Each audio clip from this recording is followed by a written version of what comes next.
in any case, it's good because you guys, if so many people are excited to talk to you guys about about Race to Dinner.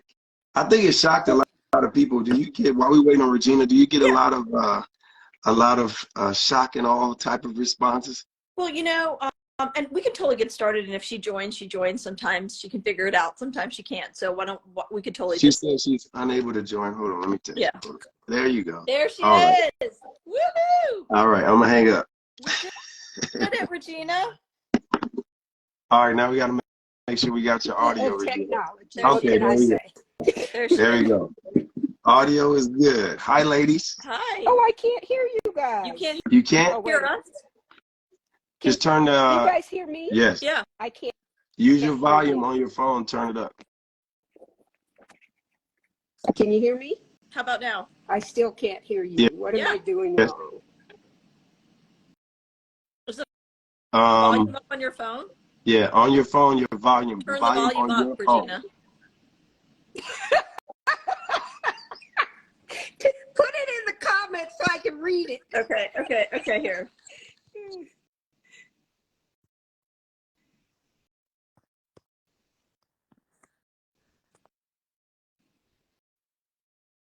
Oh, Lord. Live. Well, you learn how to turn the camera around. That's good. I don't want to leave. I just want to hear. Turn the volume. I mean, turn the camera back around. We want to show folks your business. Now you're looking at my computer screen. I don't know what's going on. Let's see. Let's try this. There you go. Okay, there. I'm back, but I still You hear can't us? hear you guys. All Put my earbuds in. You have No. I No. thought. That's all right. So What don't we turn. get? I don't have that much time, so I would love for us to get started. Oh, and no. Okay. I went away. All right. I can answer. Right, so I can let's answer start that off. Let's first. start off with a little bit of background about you. Introduce yourself to everybody. Sure. I'm one half of Race to Dinner. Regina is the other half. We're looking at her computer right now, which is great. And we've been having. I'm South Asian. Regina's Black. Now, y'all And know most 73-year-olds can't do this, right? I'm one of them. Send me the link again. All right. You know what? Hang on. Do you want to give her a call again, or I Yeah. can? You have another phone? Because I have another phone. I can call her. You do that. Okay. All right. And just tell her she can log off if she doesn't want to, because I can answer all these questions. Okay, so on your phone, you probably don't have your volume up on your phone for your like your actual volume for your phone itself. Okay, and on Instagram, when you're in there, there's a microphone button. If you hit that microphone, make sure that's not on mute. Other than that, but she also said that she can answer the questions for you if you can't get it together.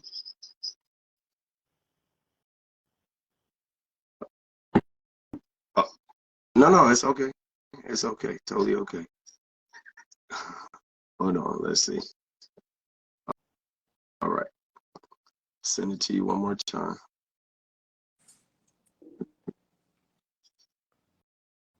All right. Yeah. Can you hear us? Now we can't hear you. She can hear us on the phone, but she can't hear us on. But we can't hear her. No, we can't hear you. But you can hear Saira probably through my phone because I'm on the phone with you. Okay. No, we can't hear you on the.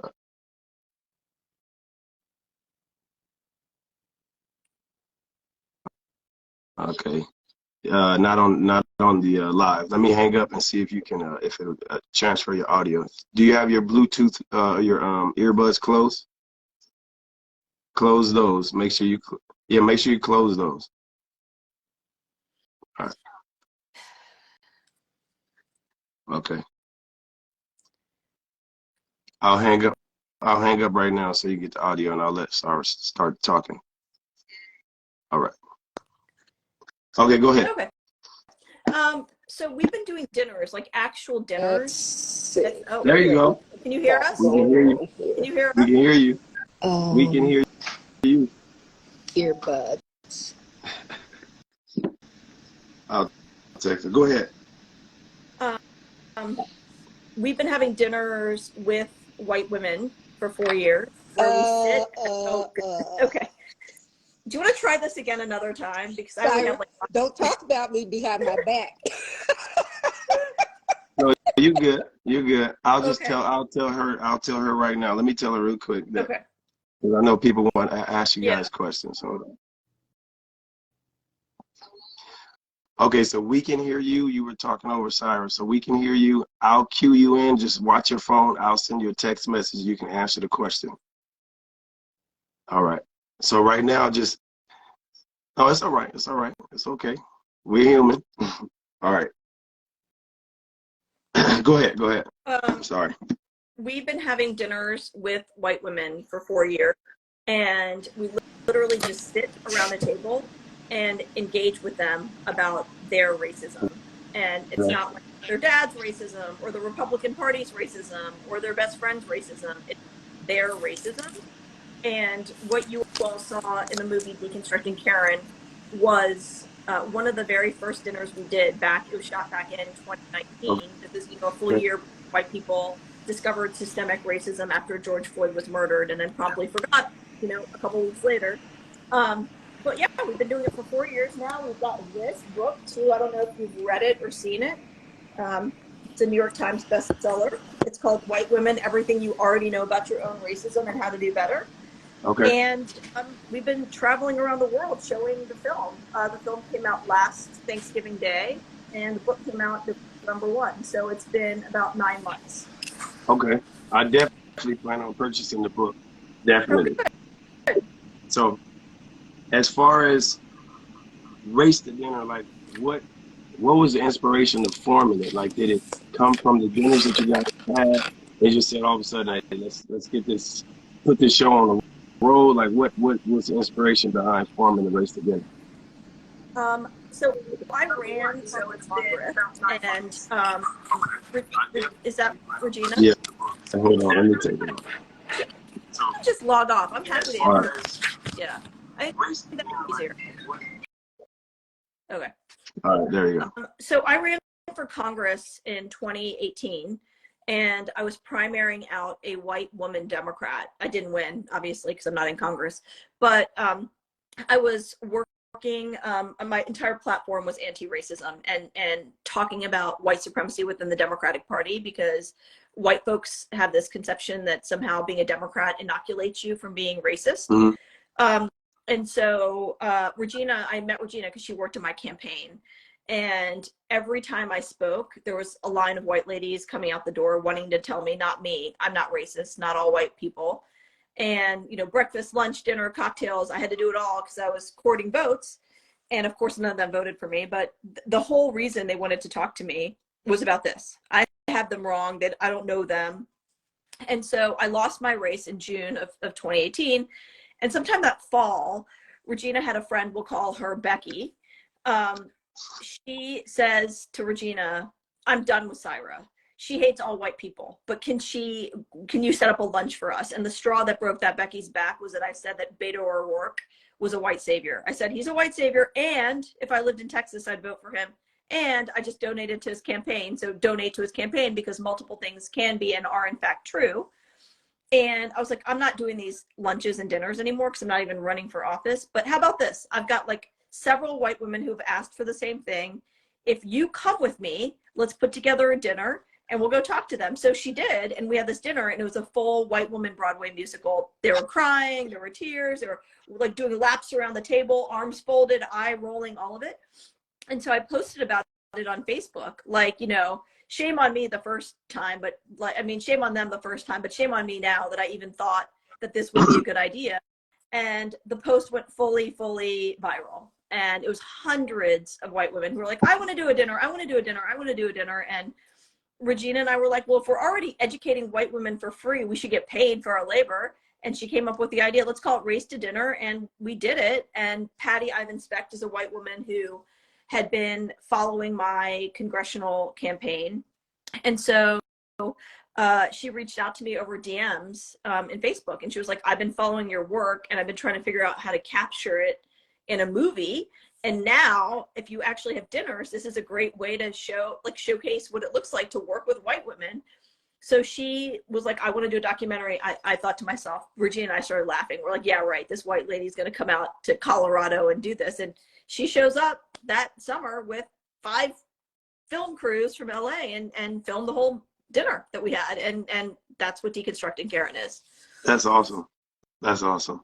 How does your team choose your guests? Like right now, going forward, is it planned out? Do you have a lot of scheduled shows already in place? How do you choose your guests? So that was just one documentary. Like our regular dinners, we don't have film crews. So we just had one 2 weeks ago, actually, in Fort Lauderdale, Florida. It was the first one we've done in Florida. We did a bunch in 2019, and then 2020 was COVID time. So we did some over Zoom, including with like the Canadian government, which was interesting. And then we did a bunch in 2021 and 2022. And so this year, because our book really, really, really blew up. I mean, it's like 100,000 copies in circulation.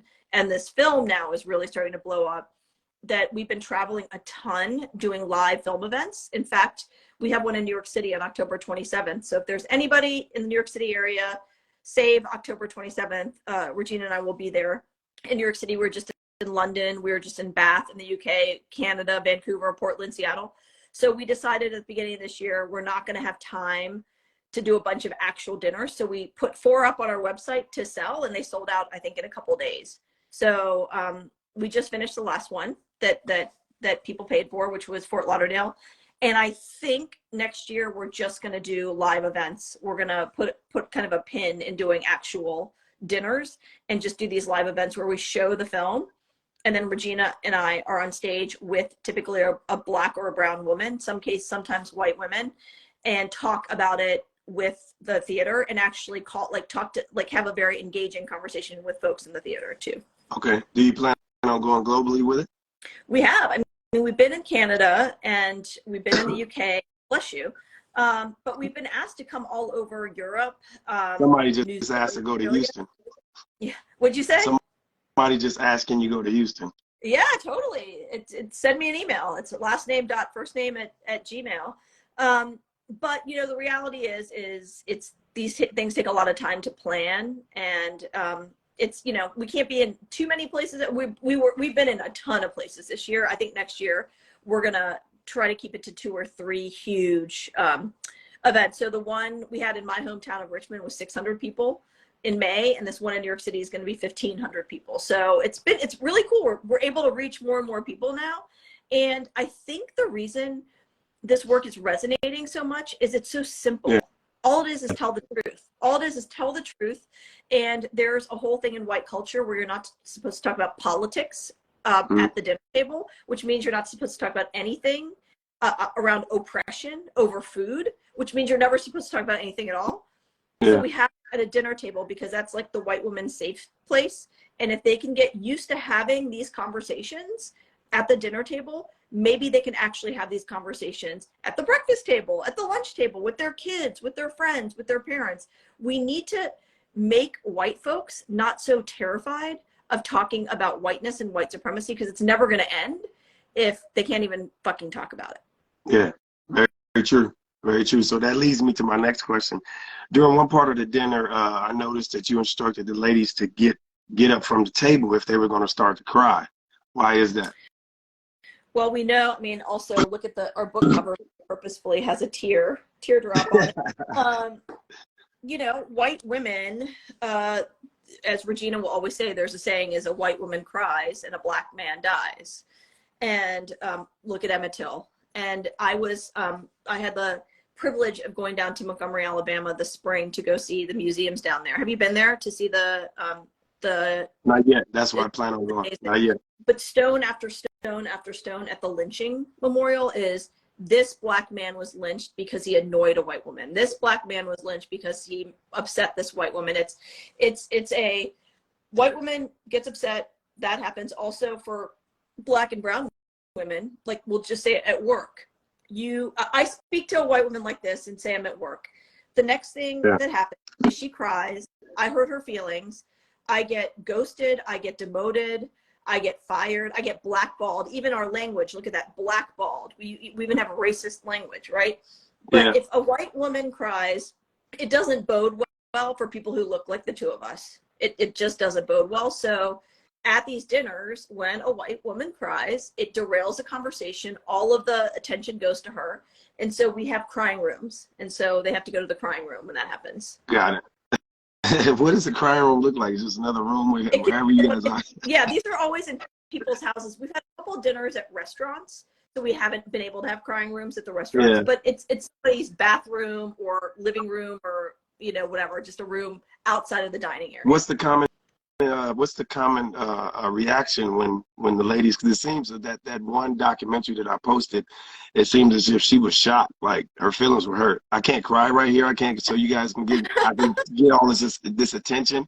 What is the normal reaction, the common reaction when you tell them to leave? They're fine. You know, they get up and they'll go and they'll come right back. I mean, I'll tell you, like the sort of the qualitative shift that has happened since the summer of 2020 is that summer when white people were like shocked that systemic racism exists, that police brutality against black people exists, that xenophobia exists, that like all of these things exist, that the people who show up now for our dinners are actually kind of there more earnestly and honestly and actually ready to do the work. I mean, our country is moving in a more and more fascist direction every day. And the existing white silence is getting even more silent. And so those white folks who are willing to actually have these conversations in 2023 are coming more honestly and earnestly. And they'll say that. They'll say things like, yes, my father will say horrible things about Muslims and terrorists and, you know, whatever, like lazy Mexicans and all the stuff. And I don't say anything and I need to stop. And we will hear back. Like they're actually, they're doing it. Like, truly, I think that the white folks that are showing up for our dinners now and our work now are sincerely in it to try to change. But I mean, it's not fast enough. It's not enough. It's not nearly enough of them, and it's not fast enough. Gotcha. And so do you feel Race Dinner is more for increasing the consciousness of black people or increasing the consciousness of white people? Well, I'll tell you sort of the most exciting thing that's happened for Regina and I both. Talk 15 times a day, so I'm comfortable saying that we both would agree on this. That the most exciting thing about both Deconstructing Karen and our book White Women is the amount of notes we get from Black, Indigenous, Asian, and Latino women saying that we feel seen, we feel ungaslit. This book speaks to me, and I now feel comfortable speaking up in front of my bosses or whatever. But it's explicitly, our work, you know, is explicitly for white women, and we are just excited that it's really resonating with Black and brown women as well. That's good. Okay, and what is the ultimate goal for Race to Dinner? Like, what are you guys looking to achieve with it? Having white people tell the truth about themselves. And I will say this a lot, like I'm asked a lot, like, what do you want to see in your lifetime? I want to see white people racialize themselves. We've all been racialized, right? My Black friend, my Asian friend, those are on a good day, right? Those are the good names that we get called, Black friend, Asian friend, but they're just people, they're just friends. And so when you don't racialize yourself, you're the default. You're just a person, everybody else is other. Even this term diversity, people will be like, diverse books. What does that mean? It means that like a non-white person is in the book. That's a diverse book. So they're just a normal book and we're the diverse books. And so that's step one. Number two, by not racializing themselves, they're not accepting their racial violence, their past, present, and then it will be their future as well. So when you actually start racializing yourself as I'm a white person, it suddenly means something. Like, what have white people done in this world? Like, the reason the South Asian diaspora even exists is because of British colonialism, British genocide in South Asia. There's a story behind whiteness globally, and white people need to start being honest about it. Got you. Hold on. Let me block this person real quick. Send them to the block party. I can't stand disrespect, but I don't want to stop you from talking. But as far as, so I know you didn't have too much time. And unfortunately, Regina's not in here either. But I want to have a few questions. So you guys that are on here, hit the, go to the Q&A room and put your questions in there, and I'll ask your questions for you. And let everybody know like where they can, first off, follow you guys. And again, repeat the upcoming areas if it's going to be a situation where the public can come into it. Are you trying to make it that way to where the public can actually come and join and observe while you guys sit down with these women? No, we're not doing that, but we are. Hang on one second. There's two places to follow us. Okay. And you can follow me too. You can click on follow me and Regina. Let's see if I can find Regina's. You know, we are in the New York City one, which is October 27th. We will have a table on stage, okay, and have a version of a live Race to Dinner. We had been invited, which was really cool, to do a couple dinners on Broadway when To Kill a Mockingbird was on Broadway, to do a dinner on stage after the show ended, and then the curtain would reopen and we would do a dinner. But then To Kill a Mockingbird got canceled off Broadway, so our dinners were canceled. So no, I think right now we're really focused on the live events, and we do have these really honest conversations in the theaters at the live events, but we haven't thought about doing a dinner for people to sit in and watch, because the reality is these women feel comfortable being in, like, you know, safe places where other people are not in a public setting. yeah, because it can't be, you know, they really speak up. We had a white woman not too long ago in the New York City area say that her daughter's best friend, they're 7, is a Black girl, and she was spending the night at their house like the weekend before, and she heard footsteps in the middle of the night, and instead of thinking about is she okay, she was thinking, the white mom thought, is she robbing my house? That was the first thing.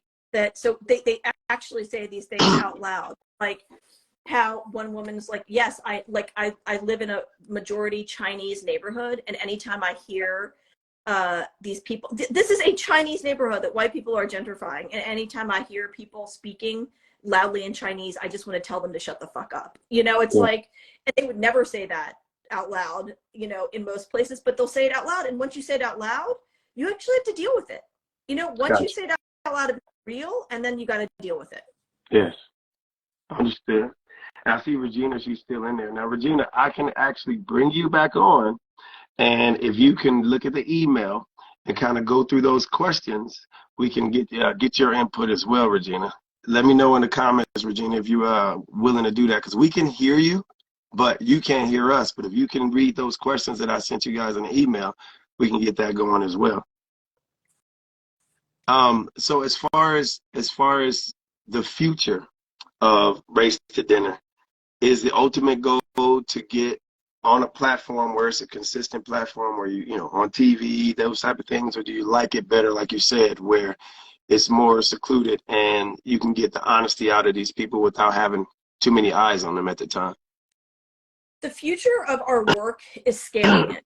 And so the whole reason we wrote this book, the whole reason we did this film, is so other people can start having these conversations on their own. You know, it's Regina and I we haven't cornered the market on having radically honest conversations with white people about race. We've got, you know, there are like Black and brown women who are doing these dinners on their own now, you know, who are actually having these, because they saw the movie, they read the book, and they're doing their own dinners. That's what we want. We want people to actually just have these conversations, because you can't change what you don't acknowledge. Regina says that all the time. You cannot change what you don't acknowledge. So let's start with acknowledging it. That's it. And we're delighted that this film and this book is actually inspiring thousands and thousands of people to start telling the truth. And that's really it. Tell the truth. It'll set you free. Well, I'm gonna get to these questions now, but I have one last question for myself. Like, what do you guys feel, or what do you feel as far as the knowledge? Like, a lot of our historians, Runoko Rashidi, Anthony Browder, they talk about knowledge of self. If a lot of individuals start to understand the knowledge of self and understand the knowledge of our history on this planet, I think that that would open, if they're willing to do it, of course, that will open their eyes to a lot of different things. Do you guys in any way in the future plan on incorporating that, maybe like a little history within the dinner, so that way it probably open their eyes to a little bit more? Like I said, we're not going to have any more dinners for the time being. We're just going to do these screenings, and we're not historians, and there's plenty of people who are, and we hope everyone on here, we hope that you go and have these dinners too, and have, like, we have not cornered the market on having dinners with white people to get them to tell the truth, but I do, like, look at what's happening right now. Look at, like, you've got and my people, South Asian people, we've got a lot of freaking work to do, right? Like, there's two leading Republican candidates for president, Nikki and Vivek, who are openly anti-Black, openly xenophobic, openly transphobic, openly homophobic, all of the things. And this is white supremacy eating itself. You know, you got brown faces just fully upholding white supremacy and anti-Blackness and all that stuff. And so we've got, like, my own people we have a lot of work to do. And I've been trying to get more South Asians to get into this work, because we have to talk about how we're on the receiving end of white supremacy and how we're in the giving end of anti-Black racism. And South Asians don't like to talk about that. Asians don't like to talk about that, because everyone wants to pretend like nobody's doing anything wrong when we've all been taught this. Yes. We've all been taught, conditioned. all Yes. learned, so we can unlearn it, you know? And so this is just an unlearning process. It's like Dr. Umar says, nobody wants to be a part of the losing team. That's right. And everybody denounces Blackness. Here's a question. Oh, yeah. Do you think We do have this? Someone put this. We do have this. I'm sorry. I don't know why. We have a kids book series that comes out in about 3 weeks, and it's called Race to the Truth. Okay. This is the first truth about the first colonial contact with the Wampanoag tribe, and this is about early chattel slavery. Okay. And it's not by white people. It's written by an Indigenous woman and a Black woman. And then we've got 2 more coming out next year, the truth about the Chinese American experience and the truth about the Mexican American experience. So those books will be out in a few weeks, and we're hoping PragerU and your state, or not you, someone said Houston, Texas, Florida, these places are banning books. Yeah. These books tell the truth. And so I hope everybody will go to, it's Race to the Truth series. You can buy them on Amazon. You can buy them on Barnes & Noble. They're in pre-order right now. So please go do that. I can put them on our storefront for you as well. Awesome. Put in the link. That way we put it on there. But let me get to these questions right now. This is actually a question from my girl. She said, do you think the white women that sign up really want change, or do they want to rebut? I would say at this juncture, early first year, I would say the vast majority of them came to rebut and to not me, not me, not me. It's I'm one of the good ones, or brag about, like, it'd be so weird. They'd come and be like, well, I voted for Hillary Clinton. And we were like, what the hell does that have to, like, that's a white woman. You know? But now I would say for the most part, they are there because they truly understand on some level, not deeply enough, that white supremacy is killing them too. Okay. That white supremacy is killing them too. Mom Bozo, she said, posted on Facebook. After the live, everybody, I'm going to get the promo covers, and I'll make sure I make a reel for it so that we can promote their books as well. So I got you. I'll make sure I do that. Thank you. Just make sure if you follow me, which you can just click right here, I think on the live, just follow me, and I have all the stuff in my link tree. You can find all that stuff there. There you go. There you go. Okay, another question. Winter Baby, have any predominantly white women organizations approach you to partner with Race2Dinner in a substantial way?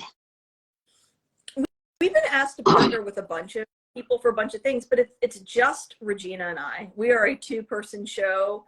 So it's, you know, I have 2 school-age kids. We live in different states. And so we're kind of, you know, we produce quite a bit for just the 2 of us. You know, we've got this kids book series, we've got this book out, we've got this film.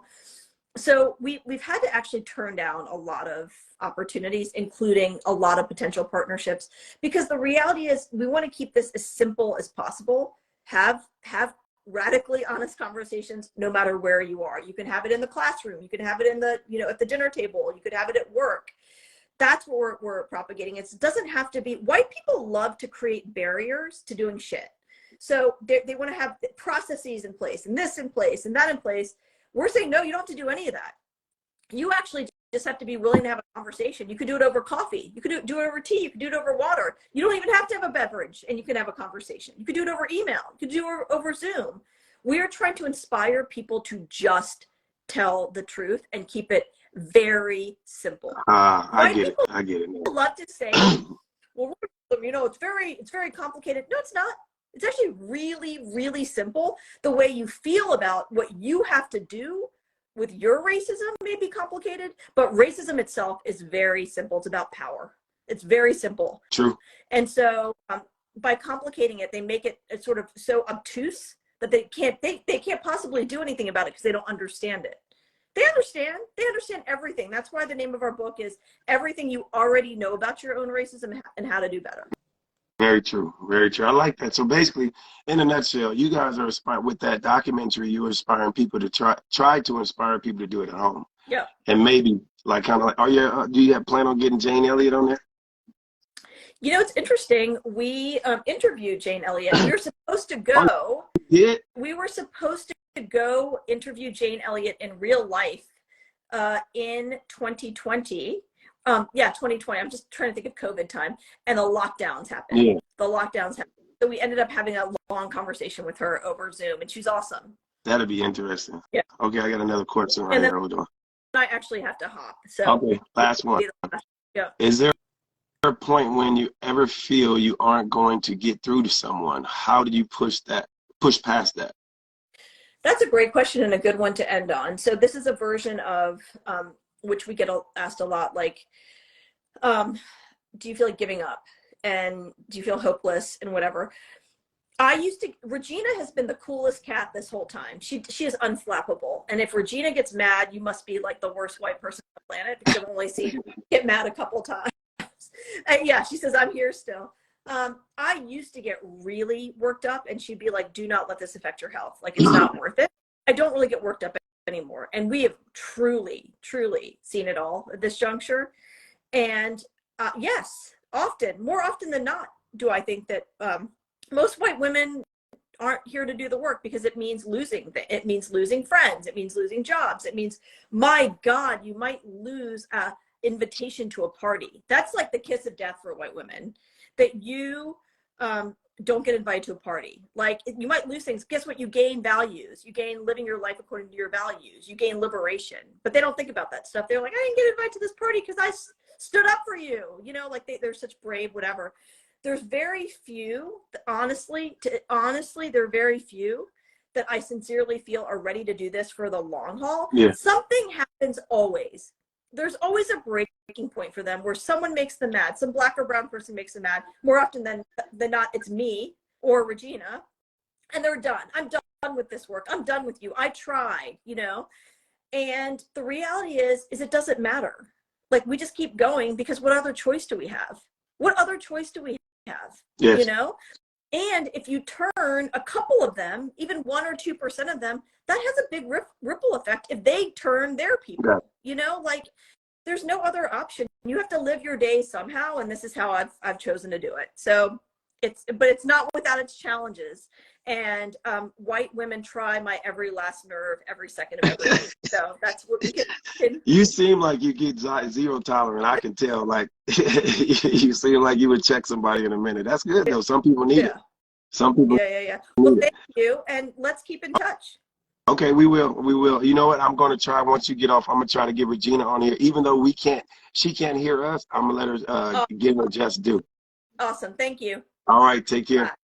All right, Regina, I'm going to invite you again since you're on there, and we're going to try to do something. I'm going to invite you, and you can either read from the questions that I sent you and answer those questions. Take it from there, Regina, because I want you to have your just due. And or I could talk to you on the phone and ask you these questions as well. So I'm going to invite you one more time, Regina. Give me a thumbs up if you got that, Regina, because I want to make sure you get your just due and we get your input as well. And I can edit all this and make sure I put it on YouTube, so that way we have all the follow-up. And if you guys still have questions, if we get Regina on here, go ahead, put it in there. And I saw a few of you guys in the comments. Remember, these are women, especially you fellas. These are women. Be respectful, or you get introduced to the block party. We don't disrespect women on this platform at all. Okay, Regina, I'm going to bring you in right now.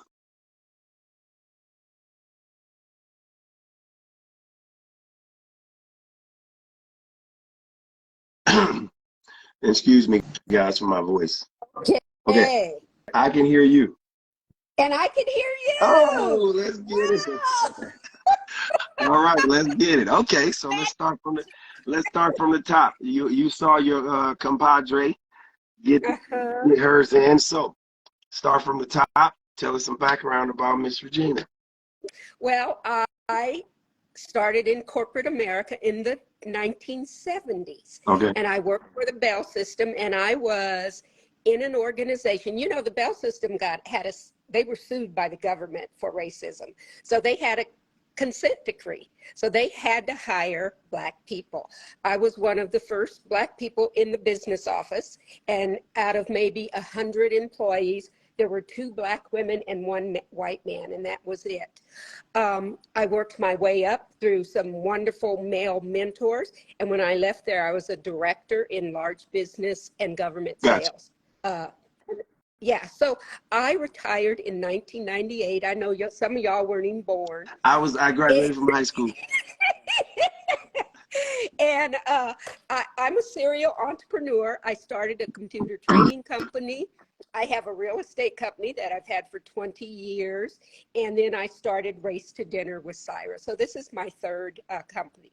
And what really got me to go work on Saira's campaign is my husband's a retired lawyer and judge, and he had a partner who was a South Asian woman, also an Indian woman. And when Trump said Muslims couldn't come back into the country, she was out at the airport working with people trying to secure their civil rights to come back. And at that time, the representative for Colorado had a town hall meeting at the police station, okay? Who does that immediately leave out? And this woman was asking questions, and she said, what are you doing about people's civil rights? And she was told that civil rights was not one of this representative's issues. So I was done. I went to Saira and I started working on her campaign, and she told you about the rest of how we got started. But that was the beginning of it for me.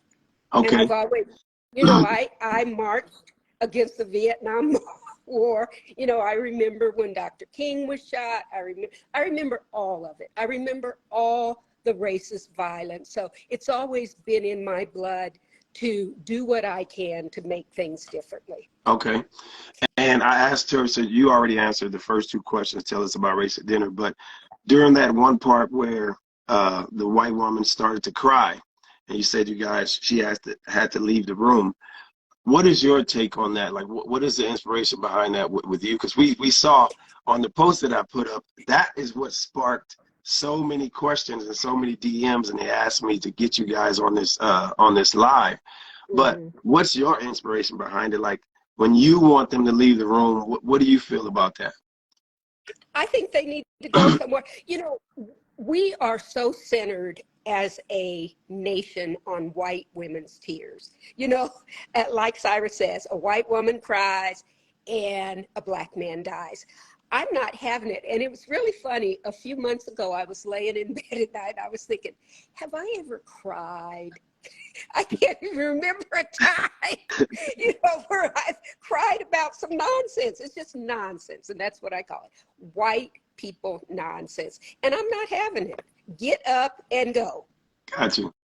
Take that and see, they think that their feelings are synonymous with our pain and suffering. Yeah, exactly. That's right. And I tell them that, you know, control. It's called emotional intelligence. Yes. It's called managing. And see, we have to do that to survive. They never have to do that. So I'm not having it. Go and take that to the altar or wherever you need to take it, but I'm not here for it. Got you. What reaction have you experienced from the dinners that you have had when when you asked them to leave?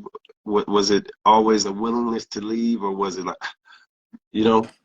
Well, most of them want to justify why they're crying. Well, you know, this is so blah, blah, blah, blah, blah, blah. I'm not interested. And this is just me on. Saira gave me my voice.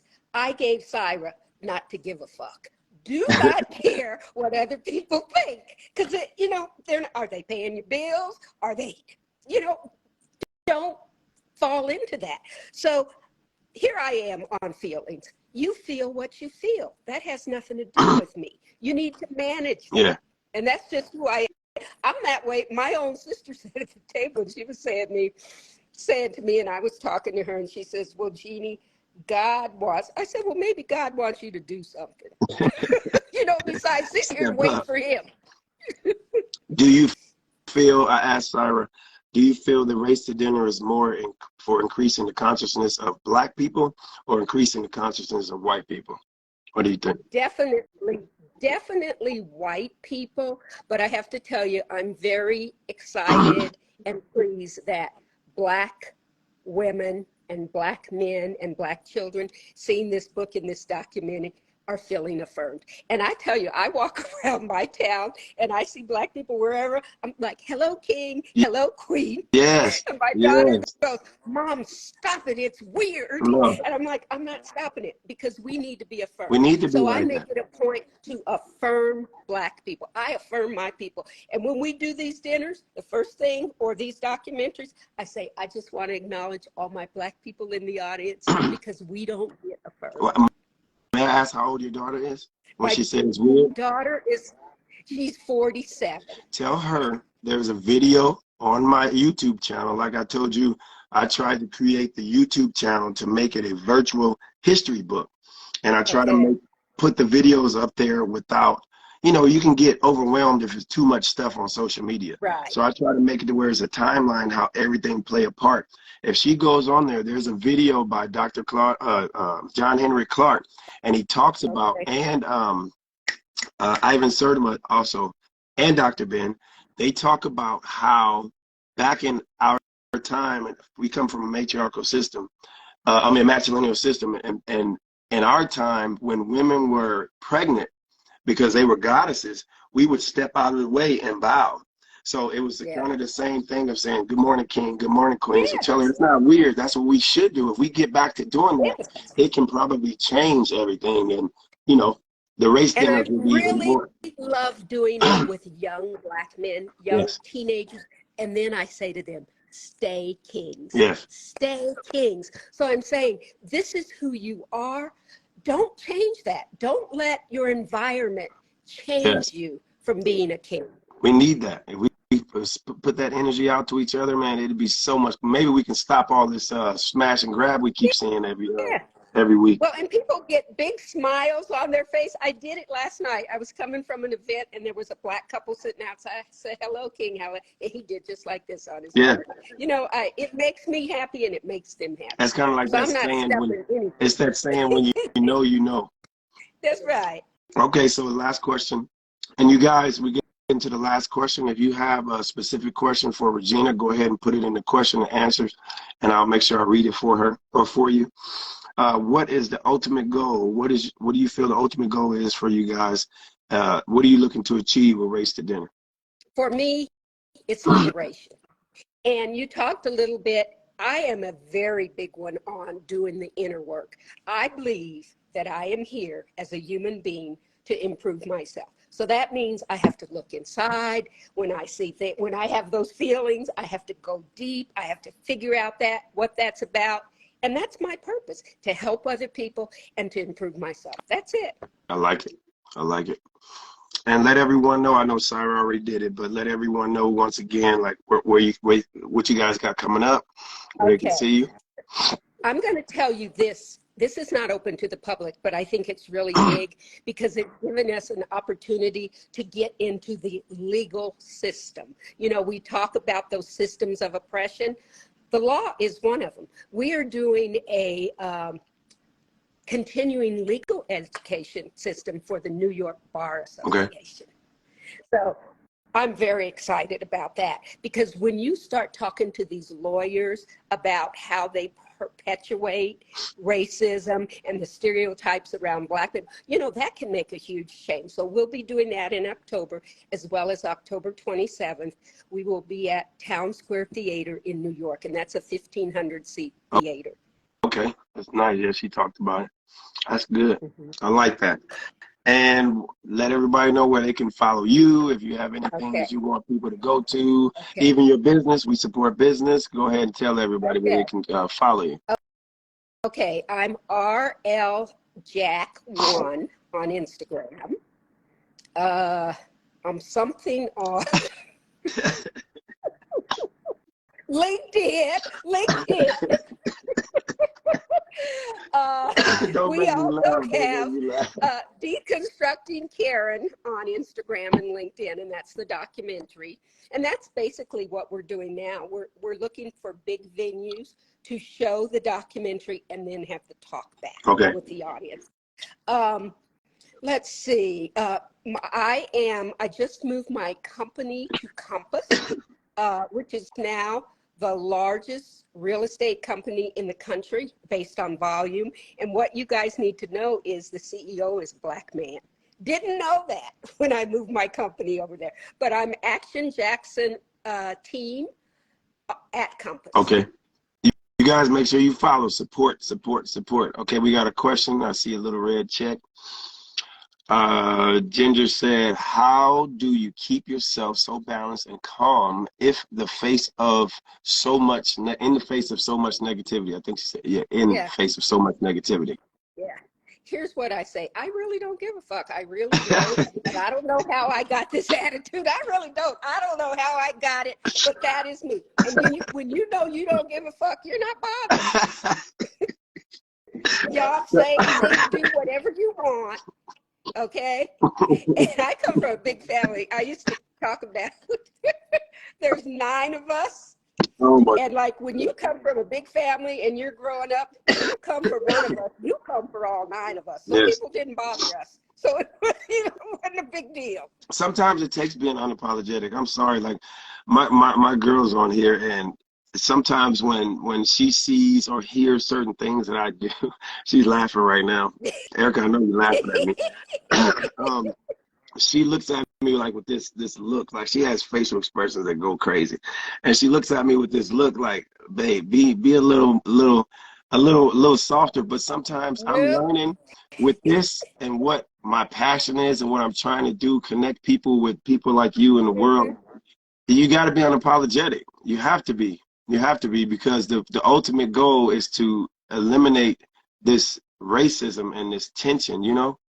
Yep. Here's what I know. At 73, I know a few things. And one of the things I know is that fear stops us from being the human beings we're meant to be. So whatever you're afraid of, walk through it. Walk through it. Get to the other side, and you'll be a better human being. 100%. 100%. And I just feel like the truth, the unapologetic truth, sometimes coupled with that consciousness that I'm seeking to bring to all the people that decides to follow this page, follow this platform, it just makes you a better person, and it just spreads. It's like that version of pay it forward, and I just think we'll be in a better place if everybody starts to adopt that. Yeah, and do the inner work. Work on yourself. Quit trying to control everybody and do you. Yeah. Control you. Learn about you. Change you. You can't change anything else except yourself. Big Dog said, please tell all the Blacks on here when she says don't give a fuck, she means it in a good way. Yeah, she means it in a good way. Right. It's not meant to be condescending. It's not meant to be anything. It's just, look, you're either on board or you're not on board, period, point blank. Well, what Dr. Phil says is we wouldn't worry so much about what other people thought of us if we knew how infrequently they did. Yes, very true. Well, I appreciate you, and we, you know, we're going to keep sending whatever you need to put out, whatever you need to promo, just let us know, and all the followers we have, we'll put it on here.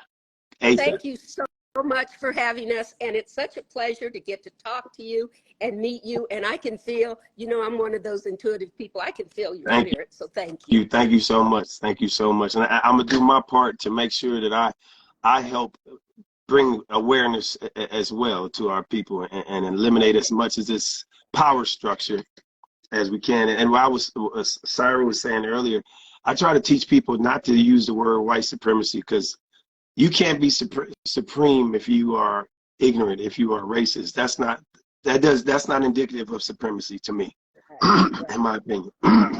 So I'm so pleased to be here. Thank you all. And I promise I'm going to learn how to get on this Instagram. The next time I have you guys on, I'm going to get you guys on the PC. That way we're on there. You ain't got to do nothing. Just look at the computer. You don't got to touch this phone at all.